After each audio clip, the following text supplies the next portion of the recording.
नमस्कार दोस्तों, मैं नहीं स्वागत करता हूँ आपका आपके अपने यूट्यूब चैनल 360 पेडागॉग में।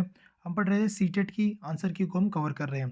तो ये जो आपकी वीडियो रहने वाली है वो सीटेट पेपर 1 और इसमें इंग्लिश लैंग्वेज 2 हम कवर करेंगे। ध्यान सुनिए, सीटेट पेपर 1 इंग्लिश लैंग्वेज 2 के क्वेश्चंस को हम देखेंगे। तो चलिए बिना किसी देरी के स्टार्ट करते हैं। जो क्वेश्चन नंबर 121 है, which one of the following statement is true. ठीक है। दूसरी कौन सी स्टेटमेंट से ट्रू दे रखी है, तो ऑप्शन आपका इसका हो जाएगा आपका 121 का हो जाएगा आपका थर्ड। ठीक है। He know that the nuts are good for, ठीक है, डॉर्थी। ठीक है, तो ये हो जाएगा आपका 121 का थर्ड। चलिए आगे समझते हैं। She would not be hungry, she would not be hungry, इसमें लिखा है नॉट, तो नॉट जो है वो क्या है, तो जो नॉट है आपका क्या है, वो आपका है एडवर्ब। क्या है आपका एडवर्ब। चलिए आगे समझते हैं। Which of the following statement is and are true. ठीक है, इसमें बता रखा है, इसमें क्या बोल रखा है, द पहले लिखा है the scarecrow was kind hearted as he fill the basket with nuts. ठीक है। ठीक है, he help Dotty to keep warm at night. ठीक है, तो ये सेकंड और थर्ड दोनों ही करेक्ट है, तो इसका हो जाएगा ऑप्शन नंबर 1। ठीक है, 123 का क्या हो जाएगा आपका 1। तो चलिए आगे समझते हैं 124। 124 का जो आपका करेक्ट आंसर रहने वाला है वो क्या हो जाएगा, विच of the following statement is not true. तो उसमें क्या हो जाएगा आपका 124 का हो जाएगा आपका सेकंड लॉ। 100 रुको, 124, हाँ, तो ये हो जाएगा आपका सेकंड। ठीक है, scarecrow was afraid that the lions might kill him. ठीक है, तो ये आपका करेक्ट नहीं है। चलिए आगे समझते हैं, आगे समझते हैं। क्वेश्चन नंबर जो आपका क्या है 126। Question number, no one ever knew what it was. ठीक है, तो ये क्या आपका क्वेश्चन नंबर 126 का आपका करेक्ट आंसर होगा क्या, ये हो जाएगा आपका नाउन क्लॉज। क्या हो जाएगा आपका नाउन क्लॉज। चलिए आगे समझते हैं। Study the following statement. चलिए 127, क्वेश्चन नंबर 127 जो है इसको समझते हैं। इसका जो आपको करेक्ट आंसर रहने वाला है वो आपका हो जाएगा फर्स्ट। ठीक है, क्या हो जाएगा आपका first. Both A and B क्या है आपके रॉन्ग, तो ये आपका हो जाएगा फर्स्ट। ठीक है, चलिए 127 का हो गया।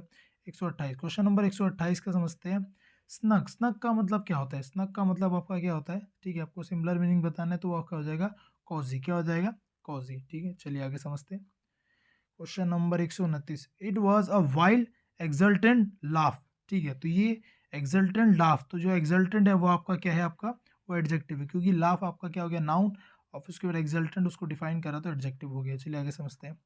Y should the birder have sharp ears, उनके शार्प ईयर क्यों होते हैं, one can easily locate them from there, ठीक है, चिरिपिंग। ठीक है, तो ये हो जाएगा आपका 130 का क्या हो जाएगा फोर्थ। क्या हो जाएगा 130, 130 का हो जाएगा फोर्थ। चलिए, हु इज अ, ठीक है, border, who is a border कौन है, one who watches the birds. ठीक है, तो 131 का आपका क्या हो जाएगा थर्ड। 131 का आपका क्या हो जाएगा थर्ड। 132, क्वेश्चन नंबर 132 का देखते हैं। क्वेश्चन नंबर 132 का आपका जो है वो आपका करेक्ट क्या होगा। क्वेश्चन नंबर 132 का आपका हो जाएगा सेकंड। ठीक है, A is right and B is wrong, A is right and B is wrong. आगे समझते हैं।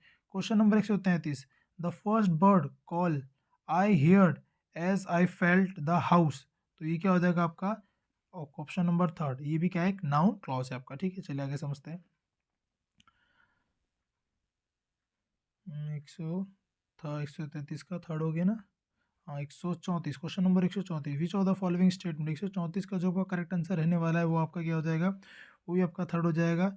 B and C are right and but A is wrong. चलिए आगे समझते हैं। 134 का जो आपका, ठीक है, B and C are right, I think यही होगा। 134 है ना, 134 का ये। चलिए थर्ड, आगे समझते हैं। बेलीजेरेंट, बेलीजेरेंट इन योर फेस, बेलीजेरेंट का मतलब होता है जो लड़ाकू, जिसको लड़ाई करना पसंद होता है, तो इसका आपसे ठीक हो जाएगा हॉस्टाइल। क्या हो जाएगा आपका हॉस्टाइल। क्वेश्चन नंबर 136 समझते हैं। 136, 136 का जो करेक्ट आंसर होगा वो आपका हो जाएगा स्ट्रक्चरल अप्रोच। चलिए आगे समझते हैं।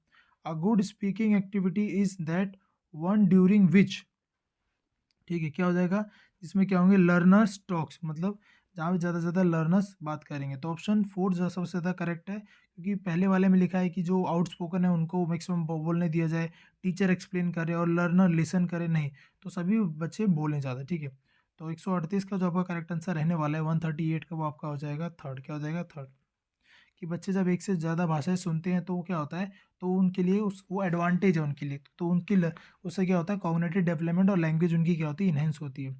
तो क्वेश्चन नंबर 139 का आपका जो करेक्ट आंसर रहने वाला है वो आपका क्या हो जाएगा? थर्ड।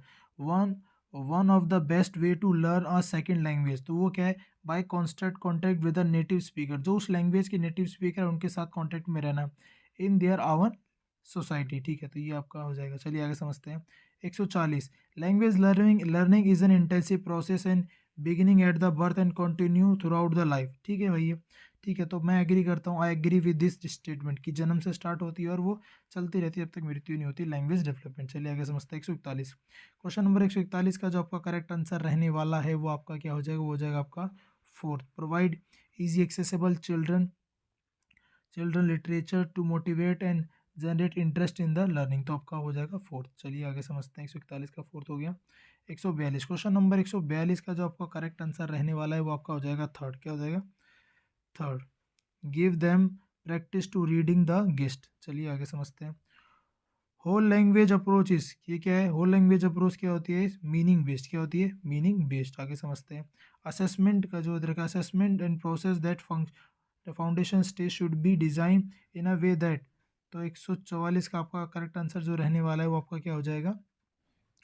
वो आपका हो जाएगा fourth. Learner progressive and describe and analyse with that overall class performance. चलिए 145 का जो आपका करेक्ट आंसर रहने वाला है वो आपका हो जाएगा फर्स्ट। ठीक है, क्योंकि जो आपका कॉग्निटिव एंड लैंग्वेज है वो आपके जहाँ पे रहते हो आपके कल्चर और कम्युनिटीज़ बहुत ज़्यादा क्या होती है? इंटर रिलेटेड होती है वो। आगे समझते हैं। 146 का जो आपका करेक्ट आंसर रहने वाला है वो आपका क्या हो जाएगा? वो हो जाएगा आपका थर्ड, इंटेंसिव रीडिंग। चलिए आगे समझते हैं। क्वेश्चन नंबर 147, क्वेश्चन नंबर 147 का जो आपका करेक्ट आंसर रहने वाला है वो आपका हो जाएगा क्या? सेकंड। क्या हो जाएगा? Second, oral influence practice. चलिए आगे समझते हैं। क्वेश्चन नंबर 148 का जो आपका करेक्ट आंसर रहने वाला है वो आपका हो जाएगा फर्स्ट। क्या हो जाएगा? First, reading with understanding. चलिए आगे समझते हैं। क्वेश्चन नंबर 149, क्वेश्चन नंबर 149 का आपका जो करेक्ट आंसर रहने वाला है वो आपका हो जाएगा फर्स्ट। क्या हो जाएगा? First, grammar translation method. Question number 150, question number 150 का जो आपका करेक्ट आंसर रहने वाला है वो आपका हो जाएगा फोर्थ। ठीक है, तो ये आपकी हो गई जो आपने paper seated paper 1 English language जो 2 की दी है उसकी आंसर की थी। आई होप आपको समझ में आई होगी। अगर आपको वीडियो अच्छी लगी है तो प्लीज़ वीडियो को लाइक और शेयर करना ना भूलें और चैनल को सब्सक्राइब करना भी ना भूलें। ठीक है, ताकि आपको आगे इस चैनल से जो बहुत बहुत सारी इन्फॉर्मेशन मिल सके और आपकी हम किसी न किसी तरीके से आपकी सहायता कर सकें। तो इस वीडियो में इतना ही। अब मिलेंगे आपसे अगली वीडियो में, तब तक के लिए धन्यवाद।